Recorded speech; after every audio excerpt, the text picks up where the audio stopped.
This person asks, after many years of meditation and all the twists and turns of life, I'm now in the grip of intense fear and anxiety. It seems it was always there, only more intense now. Sitting with it, letting it be there, seems to make it grow.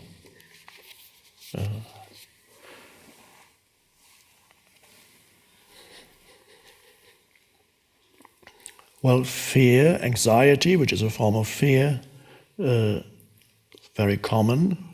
For some people have it, many have it in the background continuously. And I would say there's some degree of fear, even if you're not conscious of it. If you're totally identified with the egoic mind, you will have fear, if only in the background, and it may come out in other forms. It can express itself as anger.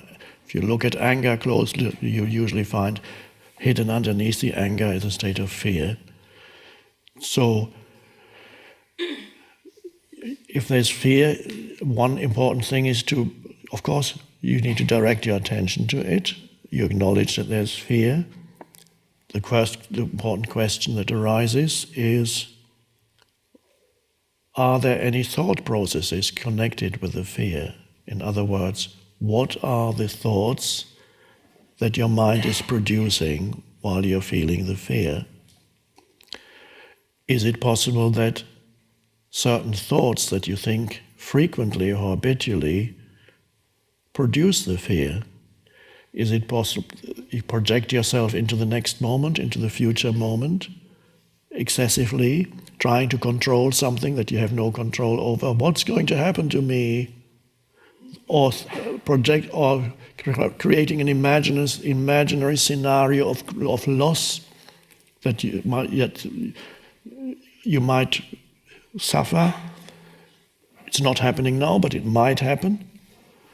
And many things that the thought activity, excessive thought activity, often creates scenarios of things going wrong that are not happening now, may never happen, often probably will never happen. And even if they did happen, the actual situation would actually be easier to face than the imaginary situation in your mind, because there's nothing you can do, there's no action you can take to remedy an imaginary situation except to stop thinking it. But if an actual situation arises, you face it and you give it your attention, and then you take the action that you need to take. But an imaginary situation, you're totally at the mercy of it, so it only exists in your mind. So you need to see whether your mind is creating the fear by thinking fearful thoughts, by projecting itself into the future. And if that is the case, then you can see, oh, so I'm creating those because my body cannot tell the difference between an actual event that's happening outside and what my mind is producing. So when I'm thinking thought, my life situation is critical, if this is basically what your thoughts are telling you, then your body believes that this is the actual truth, that you are being threatened at this very moment. The body doesn't know the difference, that the tiger isn't in the room, the threatening presence is your thoughts. The body reacts in the same way, whether there's a threat, an actual threat in the room, or your thoughts can create the same, even palpitations. You can shortness of breath because you're thinking fearful thoughts. You go at night. I had that for years. Awful state. It's insane. It's a disease, but nothing is happening. Absolutely nothing. There's a quiet room. Nothing. It's all happening in the mind. So if that's the case, see, okay, then you need to tackle the thoughts because they will cause the fear. And how do you tackle thoughts? It's by realizing the futility and the destructive nature of these thoughts and choosing to step out. And what do you do to step out? First, you don't believe your mind that tells you, no, you can't step out, you have to continue thinking. No, you step out and take a conscious breath, or put your attention into the inner energy field of the body. A conscious choice to remove attention from thinking. And you may have to be really alert to do it. If you're immersed in a mind stream, it could even be that it's so powerful that you just cannot get out. It has such gravitational pull, it pulls you, but at least you know that this is what's happening. So there's a state where you cannot help yourself yet, but at least there is the beginning of a disidentification from it, when you know that this is what is happening. So there's a part of you that knows this is not totally real. This is the fear is being produced by my mind. Or in those early stages, you may not yet be able to step out of it. It may be so strong that you're still totally in the grip of it, but at least you know that you're in the grip of it. The worst thing is to be in the grip of it and not even knowing it, because you're so identified with it. It is absolutely real to you. So even to know that this is happening is already a step forward. And then perhaps after a while the energy exhausts itself a little bit of this, and then you can begin to say, okay, you will step out of those fearful thoughts, because they are creating suffering. And you take a conscious breath, and another, and another. And then begin to feel the inner energy field of the body. Wow. It's like this huge burden is suddenly dropped away. And then you look around. This is a form of awakening out of complete identification with thinking.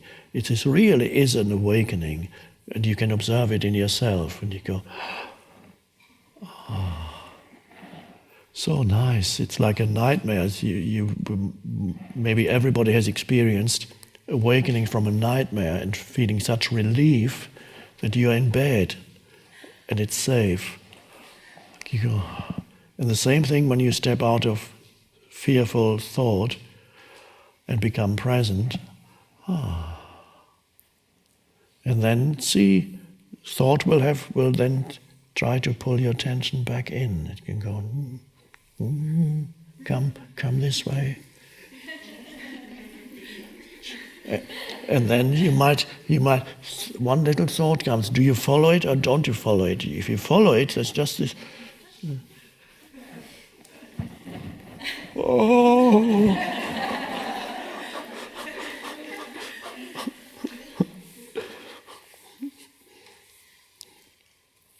Now, it's also possible, some people, that the fear arises and you cannot detect any thought that created it. It just comes wherever you are at some moment. Suddenly, intense fear comes. That is possible too.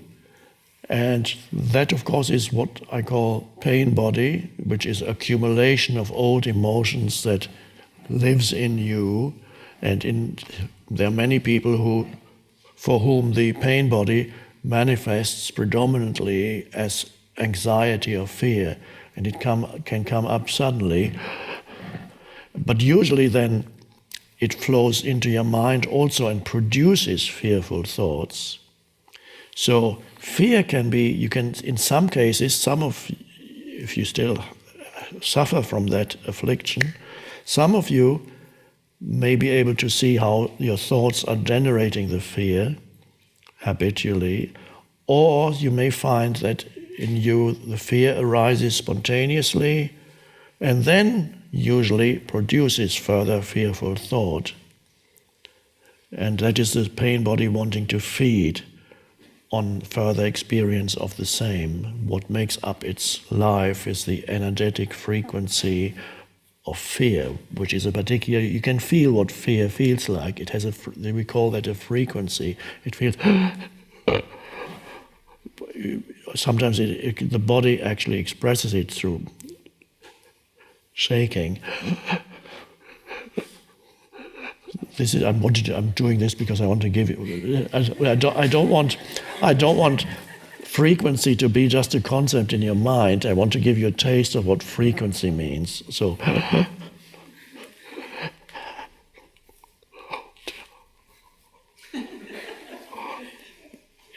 that's frequency. And then you have a different frequency of presence.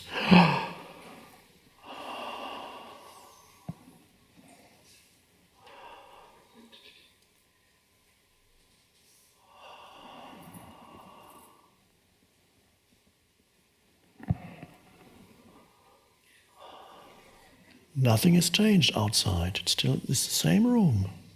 You have a totally different reality in the same place. A totally different world in the same place as you shift from one frequency to a different frequency.